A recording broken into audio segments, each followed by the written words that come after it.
வணக்கம். நேத்ரா ட்ரேடிங். ஜூலை 14 அன்னைக்கு நிஃப்டியோட மூவ்மெண்ட்ஸ் எப்படி இருக்கும் அப்படின்னு சொல்லிட்டு ஒரு சின்ன அனலைஸ் பார்க்கலாம். இப்போ 1 ஹவர் டைம் ஃப்ரேம் வந்து எடுத்திருக்கோம். 1 ஹவர் டைம் ஃப்ரேமில் நம்ம ஒரு லெவல்ஸ் கொடுத்துருந்தோம்.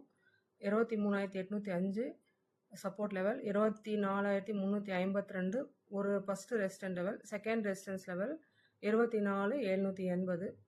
லாஸ்ட்டாக நமக்கு 24,530 போயிட்டு ரிஜெக்ஷன் ஆகி 24,352 அப்படின்ற சப்போர்ட் வந்து பிரேக் டவுன் பண்ணாங்க, கேப் டவுன் பண்ணாங்க. கேப் டவுன் ஆன உடனே நமக்கு இன்ட்ராடேலே வந்து சப்போர்ட் லெவலான 23,805 டெஸ்ட் பண்ணிவிட்டு இப்போ அகெயின் வந்து ஒரு கரெக்ஷனில் போயிட்டுருக்காங்க. இந்த கரெக்ஷன் போகிறது வந்து எப்படி இருக்குது அப்படின்னு பார்த்தீங்கன்னா, ஒரு அசெண்டிங் ட்ரெண்ட் லைனில் மூவ் ஆகிட்டுருக்காங்க.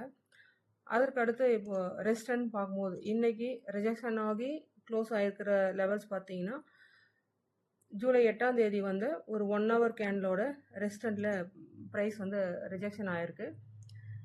இந்த ரிஜெக்ஷன், இந்த மதர் கேண்டல், இந்த ரெட் கேண்டலோட ஹைக்கு மேலே ஒரு புல் கேண்டல், ஸ்ட்ராங்கான ஒரு புல் கேண்டல் க்ளோஸ் வச்சாக்கா நமக்கு என்ன பண்ணலாம்னா அப்சைட் மூவ்மெண்ட் வந்து இருக்கலாம்.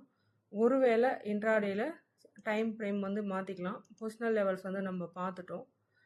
இப்போது டைம் ஃப்ரேம் வந்து மாற்றிக்கலாம். 15 மினிட்ஸில் எடுத்திருக்கோம். 15 மினிட்ஸ்லையும் கிளியரான ரிஜெக்ஷன் இருக்குது. கேண்டல் 6ம் என்ன பண்ணுதுன்னா ஒரு செல்லிங் கேண்டல் 6 தான் இருக்குது. அப்போ இந்த ரிஜெக்ஷன் ஏரியாவுக்கு மேலே நமக்கு ஒரு லாங்காக ஒரு புல் கேண்டல் க்ளோஸ் வச்சதுன்னா அடுத்தடுத்த ரெசிஸ்டன்ஸ் நோக்கி மேலே போகலாம்.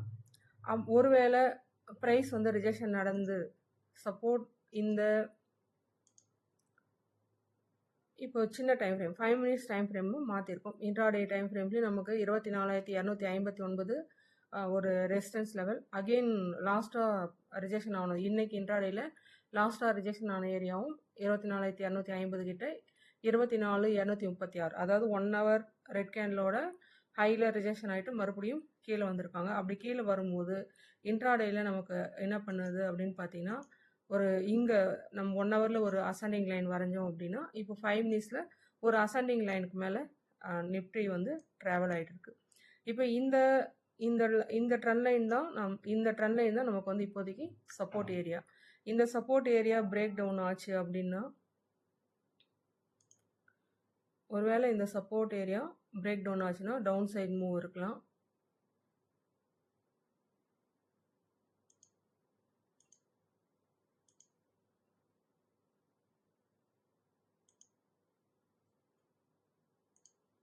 இப்போ இங்கே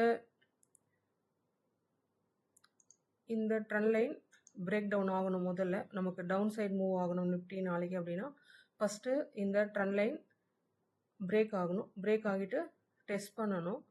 பிரேக் டவுன் ஆகி ஒரு கேண்டல் என்ன டைம் ஃப்ரேமில் க்ளோஸ் வைக்குதோ அங்கே வந்து ஒரு கேண்டல்லையும் க்ளோஸ் வச்சுட்டு ரீடெஸ்ட் பண்ணலாம், இல்லை சைட் பேஸில் போய் ரீடெஸ்ட் பண்ணலாம்.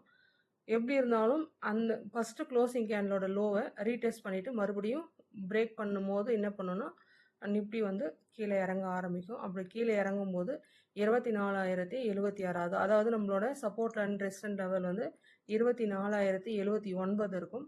அப்போ இந்த ட்ரெண்ட் லைன் பிரேக் டவுன் ஆச்சுன்னா நம்ம சப்போர்ட் லெவல் இன்றைக்கி வந்து ரெசிஸ்டன்ட் லெவலாக கொடுத்துருந்துருப்பேன். 24,079 ஒரே ரெசிஸ்டன்ட் லெவல் கொடுத்துருந்துருப்பேன். அந்த ரெசிஸ்டன்ட் லெவல் பிரேக் ஆகி சஸ்டெயின் ஆனோடனே நமக்கு ஒரு அப்சைட் மூவ் வந்து கிடைச்சது. இப்போ நாளைக்கு வந்து என்ன நடக்கலாம்னா இந்த ட்ரெண்ட் லைனை பிரேக் டவுன் பண்ணி க்ளோஸ் ஆச்சுன்னா ப்ரைஸு இன்ட்ராடேயில் கீழே வரலாம். ப்ரைஸ் ஞாபகம் வச்சுக்கணும், இந்த ட்ரெண்ட் லைன் பிரேக் டவுன் பண்ணி க்ளோஸ் ஆகணும். அதே போல் ரெசிஸ்டன்ஸ் லெவல் அப்படின்னு பார்க்கும்போது இன்னைக்கு காலையில் வந்து ஒரு ரிஜெக்ஷன் லெவல், ஈவினிங் வந்து ரிஜெக்ஷன் ஏரியா.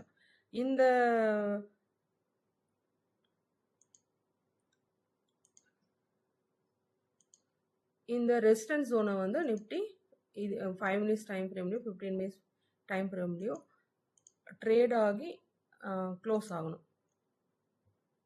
ட்ரேட் ஆகி இங்கேருந்து இப்படி கரெக்ஷன் வந்துட்டு நமக்கு இந்த ரெசிஸ்டன்ஸ் ஜோனை பிரேக் அவுட் ஆகிட்டு க்ளோஸ் ஆச்சுன்னா நமக்கு அகெயின் வந்து ப்ரைஸ் வந்து அப்சைட் மூவ்மெண்ட் இருக்கும். அப்போ நாளைக்கான இன்ட்ராடே லெவல்ஸ் வந்து என்னவாக இருக்கும் அப்படின்னா 24,260 ஒரு ஸ்ட்ராங் ரெசிஸ்டன்ட் லெவல். அந்த ஜோனு ரெசிஸ்டன்ட் லெவல்னு பார்த்தீங்கன்னா 24,260.